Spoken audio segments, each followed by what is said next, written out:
Good morning students. आज हम लोग इस वीडियो में विराम चिन्ह के बारे में पढ़ेंगे। ठीक है।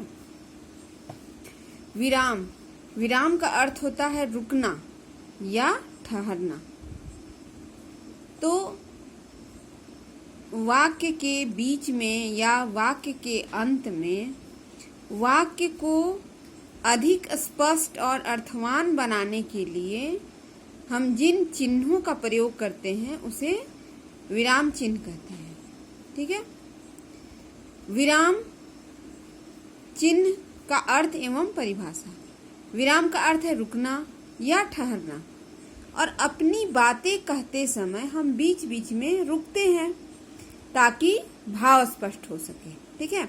हम कोई भी बात को कहते हैं या लिखते हैं तो बीच बीच में रुकते हैं, उस वाक्य को और अधिक स्पष्ट करने के लिए, उसको और अधिक अर्थवान बनाने के लिए हम लोग रुकते हैं।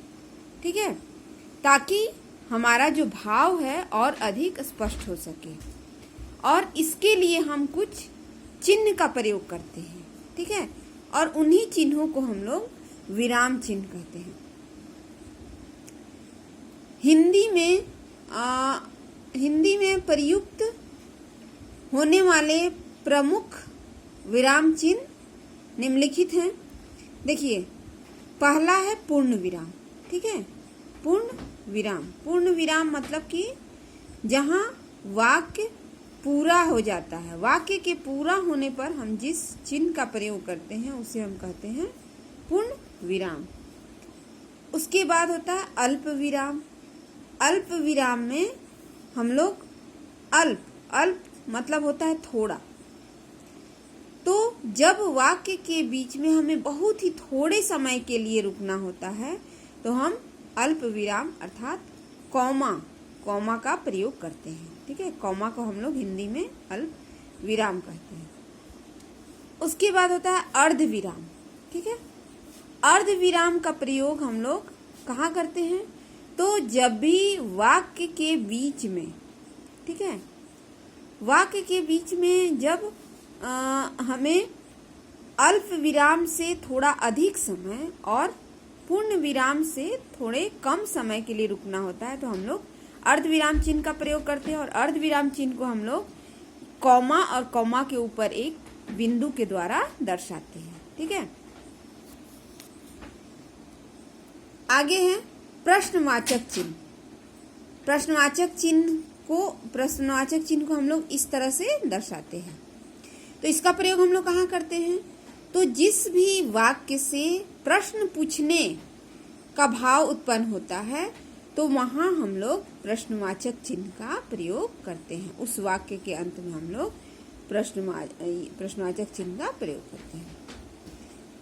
उसके बाद विस्मयादि बोधक चिन्ह। ठीक है। विस्मयादि बोधक चिन्ह क्या होता है? तो विस्मय मतलब आश्चर्य कर देने वाला। ठीक है। बहुत ज्यादा दुख पहुंचाने वाला, शोक उत्पन्न करने वाला। ठीक है। या फिर घृणा भरे शब्द। तो जब भी ऐसे शब्द आते हैं तो उसके बाद ऐसे शब्दों के आगे हम लोग विस्मयादि बोधक चिन्ह का प्रयोग करते हैं। और विस्मयादि बोधक चिन्ह को हम लोग कैसे दिखाते हैं? तो पूर्ण विराम के जैसा एक चिन्ह होता है और उसके नीचे एक बिंदु को लगाते हैं। इस तरह से हम लोग विस्मयादि बोधक चिन्ह का प्रयोग करते हैं। आगे है योजक चिन्ह। योजक चिन्ह का प्रयोग हम लोग शब्द युग्म, शब्दों के जोड़े,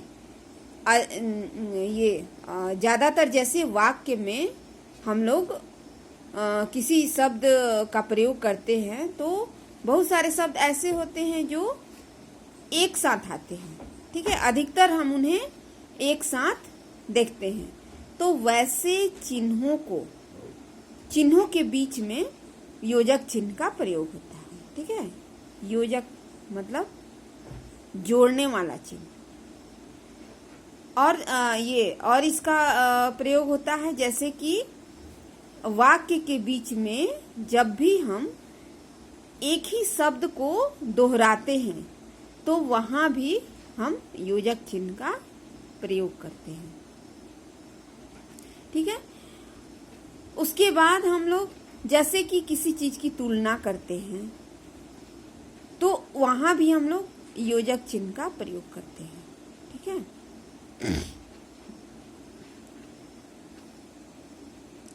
उसके बाद है उद्धरण चिन्ह। उद्धरण चिन्ह क्या है? तो इसको हम लोग इंग्लिश में सिंगल इन्वर्टेड कॉमा या डबल इन्वर्टेड कॉमा भी कहते हैं। जैसे उद्धरण चिन्ह जो होता है वो दो प्रकार का होता है। एक तो होता है इकहरे उद्धरण चिन्ह और दूसरा होता है दोहरे उद्धरण चिन्ह, ठीक है। सिंगल इन्वर्टेड कॉमा और डबल इन्वर्टेड कॉमा। तो इसका प्रयोग हम लोग शब्द के ऊपर करते हैं, ठीक है। एक हम लोग पहले उल्टा कॉमा देते हैं और शब्द के दूसरी ओर हम लोग कॉमा को सीधा करके लगाते हैं, ठीक है। तो ये हो गया इकहरे उद्धरण चिन्ह।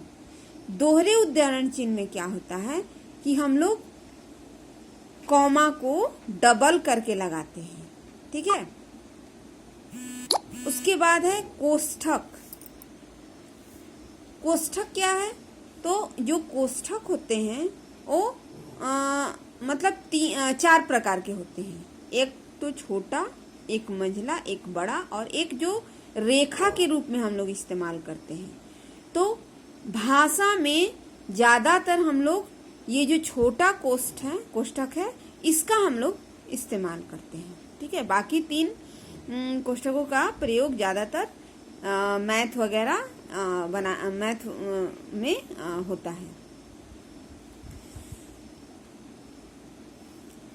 तो हम लोग भाषा में सिर्फ एक ही कोष्ठक का प्रयोग करते हैं। कौन सा? छोटा कोष्ठक। उसके बाद होता है लाघव चिन्ह। लाघव चिन्ह जो है वो इसका प्रयोग हम लोग शब्द को संक्षिप्त करने के लिए करते हैं। हमें जब किसी शब्द को छोटा करके दिखाना होता है तो वहां हम लोग लाघव चिन्ह का प्रयोग करते हैं और इसको हम लोग एक शून्य के द्वारा दर्शाते हैं। आगे है निर्देशक चिन्ह।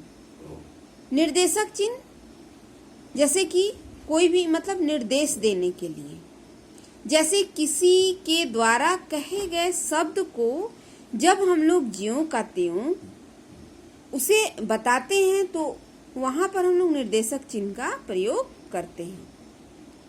आगे है विवरण चिन्ह। विवरण चिन्ह मतलब किसी भी चीज का विवरण जब हम लोग देने जाते हैं, जैसे कि किसी चीज को परिभाषित करना होता है तो वहां हम लोग विवरण चिन्ह का प्रयोग करते हैं। विवरण चिन्ह को हम लोग इस तरह से दर्शाते हैं। आगे है हंस पाद चिन्ह। हंस पाद चिन्ह जो है इसको हम लोग त्रुटि पूरक चिन्ह भी कहते हैं। इसको हम लोग उल्टा भी इस तरह से दर्शाते हैं और इसका प्रयोग हम लोग कहाँ करते हैं? तो जैसे वाक्य को लिखते समय हमसे कोई त्रुटि, कोई गलती हो जाती है, कोई शब्द छूट जाता है तो उस शब्द को दिखाने के लिए हम लोग हंस पाद चिन्ह का प्रयोग करते हैं। ठीक है, इस वीडियो में हम लोग यहीं तक पढ़ेंगे। आगे के वीडियो में हम एक एक चिन्ह के बारे में विस्तार से पढ़ेंगे।